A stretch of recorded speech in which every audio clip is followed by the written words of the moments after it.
मुलं इंजिनिअरिंग किंवा MS करायला परदेशी जातात. मग अशा वेळेला पहिलं तर पालकांनी स्वतःची ग्राउंड रियालिटी चेक करणं गरजेचं आहे आणि ती मुलांपर्यंत पोहोचवणं गरजेचं आहे की आम्ही काय अफोर्ड करू शकतो. नाहीतर काय होतं, माझा मित्र चाललाय म्हणून त्याला पण जायचं. मग इथे काय पालकांनी धो पैसा घालवा.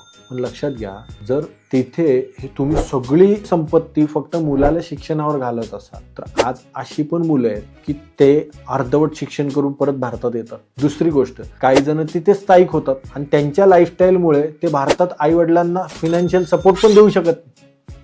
त्यामुळे रिटायरमेंट प्लॅनिंग गडबड होण्याचे चान्सेस असतात. त्यामुळे मुलांना तुम्ही पायावर उभं करा, पण जे पोस्ट ग्रॅज्युएशन आहे किंवा काय तर ते मुलांना सांगा 50% तू उभं कर. MS करायला असं नाही आहे ना की नाही तुझं ग्रॅज्युएशन झालं आणि लगेच पुढच्या वर्षी करायला पाहिजे. अशी पण काही मुलं आहे की जे MS करण्यासाठी स्वतः पैसे साठवतात आणि मग स्वतःचा सिबिल उभा करतात आणि त्याच्यावर ते लोन करून जातात. मग आई वडिलांनी फायनान्शियल सपोर्ट हा द्यावा शिक्षणासाठी, परंतु तो देताना स्वतःचा एक हातचा राखून ठेवणं गरजेचं आहे.